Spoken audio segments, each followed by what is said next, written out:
Hello anime lovers, आप सुन रहे हैं कहानी एज ऑफ घोस्ट और आज हम जानेंगे इसकी आगे की कहानी को बिना किसी देरी के। एपिसोड की शुरुआत होती है लिन फैन से। वो फाउंडर को ब्लैक शैडो घोस्ट स्पिरिट के बारे में सभी बातें बता देता है। जहाँ फाउंडर लिन फैन के मदद के लिए तैयार थी, लिन फैन उनका शुक्रिया अदा करता है। लिन फैन का अगला plan black shadow ghost spirit को पागल बनाकर उसे अपने साथ ले जाना था।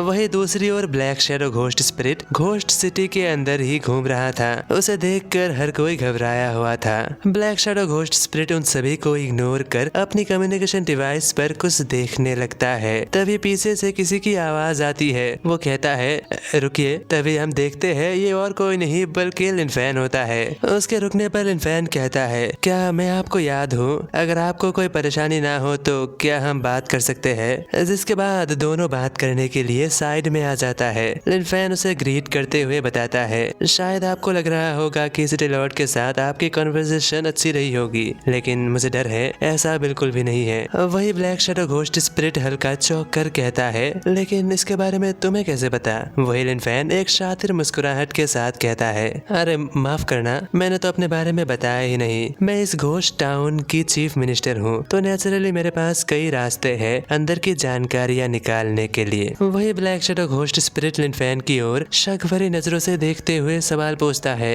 लेकिन तुम्हें मुझसे क्या चाहिए? लिन फैन को तो बस इसी बात का इंतजार था। वो जवाब में कहता है, अगर सच बताओ तो शायद आपको आपकी पार्टनर बदल लेना चाहिए। और लिन फैन अपना ही एक नया कहानी बनाने लगता है। वो कहता है कि एक बार उसने एक नाइटमेयर लेवल के घोस्ट स्पिरिट के साथ काम किया था, लेकिन वो सिटी लॉर्ड से बिल्कुल विपरीत था। वो बस ताकत पाना चाहता है। अगर तुम चाहो तो मैं तुम्हें उससे मिलवा सकता हूँ, लेकिन ये मुफ्त नहीं होगा। तुम्हें एक निर्धारित कीमत चुकानी होगी। वही ब्लैक शैडो घोस्ट स्पिरिट लिन फैन की ओर देखकर कहता है, लेकिन मैं कैसे मान लूं कि तुम सच कह रहे हो? ब्लैक शैडो घोस्ट स्पिरिट की बात सुनकर लिन फैन अपने पास से फाउंडर की उस टोकन को निकाल लेता है और साथ ही वो कहता है, मैं झूठ बोलने की हिम्मत कैसे कर सकता हूँ? आप अपनी ताकत के साथ मुझे पल भर में मार सकते हैं। अगर आपको विश्वास नहीं है तो आप इस टोकन को देख सकते हैं। ब्लैक शैडो घोस्ट स्पिरिट उस शंख को लेकर ध्यान से देखने लगता है। लिन फैन आगे बताता है, जितना मुझे पता है सिटी लॉर्ड अपने डिसीजन लेने में लगभग 10 दिन या फिर आधा महीने ले सकती है, और हमें ये भी पता नहीं है कि सिटी लॉर्ड हाँ कहेगी या फिर मना कर देगी। तो इस समय में उस नए घोस्ट स्पिरिट से मिलने से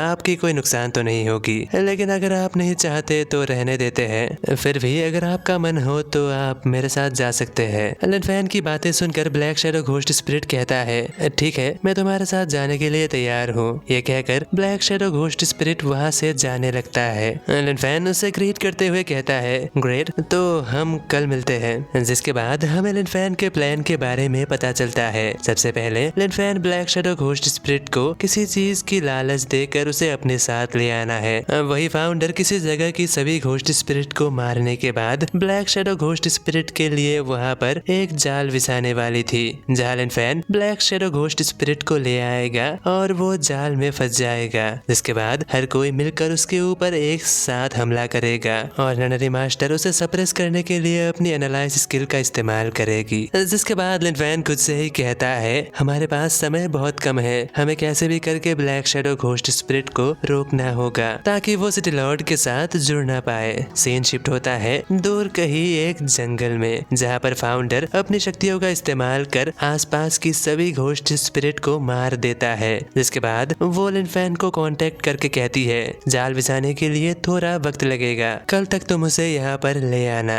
वही लिन फैन जवाब में कहता है, हाँ ठीक है, और हाँ आपके मदद के लिए बहुत बहुत शुक्रिया। कॉल रखने के बाद लिन फैन की नजर टोंग टोंग पर पड़ती है। टोंग टोंग बिल्लियों के पीछे भाग रही थी। ये देखकर लिन फैन कहता है, टोंग टोंग, मैंने तुम्हें कितनी बार कहा है कि बिल्लियों को पकड़ना बंद कर दो। जिसके बाद लिन फैन टोंग टोंग को पकड़ लेता है। टोंग टोंग के पास एक बिल्ली थी, वो उसे छोड़ देती है। लिन फैन उसकी गाल खींचते हुए कहता है, उसे भी छोड़ दो।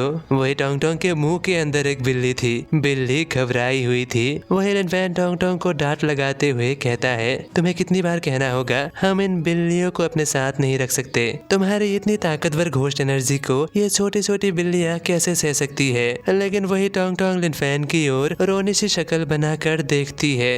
लिन फैन कहता है, हाँ ठीक है, कल मैं तुम्हें बाजार ले जाऊंगा। जिसके बाद सीन शिफ्ट होता है अगले दिन सुबह सुबह। लिन फैन सिटी के बाहर ब्लैक शैडो घोस्ट स्पिरिट की इंतजार कर रहा था, लेकिन वो अभी तक नहीं आया था। अचानक जुआनहुआ आसमान की ओर इशारा करती है, लिनफेन आसमान की ओर देखो। ये सुनकर जब लिनफेन आसमान की ओर देखता है, आसमान धीरे धीरे काली बादलों से घिर रही थी। लिनफेन को अचानक महसूस होता है कि कोई उसे मारना चाहता है। वो आसमान की ओर देखकर कहता है, शायद ये मेरे लिए टेस्ट होगा, लेकिन इसकी कोई जरूरत नहीं, तुम सामने आ सकते हो। लिनफेन ने तो बस तुक्का लगाया था, लेकिन वो ब्लैक शैडो घोस्ट स्पिरिट ही थी। वो बादलों के अंदर से बाहर आ जाता है। आकर वो कहता है, तो तुम तैयार हो, मुझे रास्ता दिखाओ। ये सुनकर लिनफेन मुस्कुराकर कहता है, कहीं तुम कुछ भूल तो नहीं रहे। लिनफेन की इस बात को सुनकर ब्लैक शैडो घोस्ट स्पिरिट अपने पास से एक आर्टिफैक्ट निकाल कर उसे दे देता है। लिनफेन के सिस्टम से नोटिफिकेशन आता है, जहाँ उस आर्टिफैक्ट का नाम गोल्डन फेदर शील्ड होता है। लिनफेन उसे अपने पास रख लेता है, जिसके बाद ब्लैक शैडो घोस्ट स्पिरिट से की गई बातें और लिनफेन के प्लान के अनुसार वो ब्लैक शैडो घोस्ट स्पिरिट को अपने पीछे आने को कहता है। लिनफेन अपने घोस्ट हॉर्स के साथ तेजी से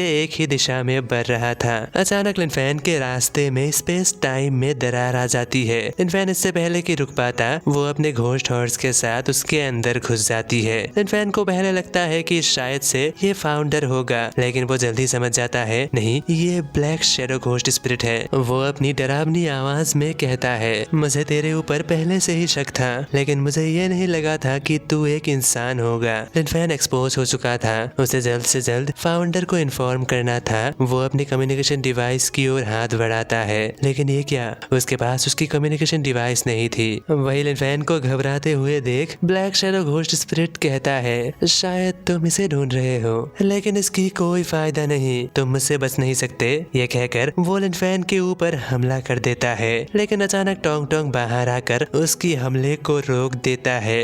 भले ही लिनफेन घबराया हुआ था, लेकिन वो कहता है, मैं इतने आसानी से नहीं मरने वाला। और अगले ही पल लिनफेन अपनी सभी घोस्ट स्पिरिट को समन कर लेता है, जहाँ पर लिनफेन उसके ऊपर हमला करने को तैयार था। लेकिन वही अचानक यसुना को अपने सामने देखकर ब्लैक शैडो घोस्ट स्पिरिट कुछ पल के लिए चौंक जाता है, लेकिन अगले ही पल वो जोर जोर से हंसते हुए कहता है, क्या तुम यहाँ पर बस नए साथी ढूंढने को आए थे? वहीं पर यसुना उसकी बातों का कोई जवाब नहीं देती। इसके बदले में वो उसके ऊपर हमला कर देती है, लेकिन ये क्या, ब्लैक शैडो घोस्ट स्पिरिट उसके सोल्जर्स को आसानी से मार रहे थे। वही यसुना उसके ऊपर हमला करना जारी रखती है। वहीं पर लिनफेन की बाकी सभी घोस्ट स्पिरिट उसके डोमेन के ऊपर हमला करता है, जिसके बाद जुआनहुआ ब्लैक शैडो घोस्ट स्पिरिट के ऊपर भी हमला करती है। वहीं पर लिनफेन महसूस करता है कि इस डोमेन के ऊपर हमला करने के बावजूद भी इसे कोई फर्क नहीं पड़ रहा और ना ही ब्लैक शैडो घोस्ट स्पिरिट कमजोर पड़ रहा है। लेकिन जब लिनफेन ध्यान से देखता है तो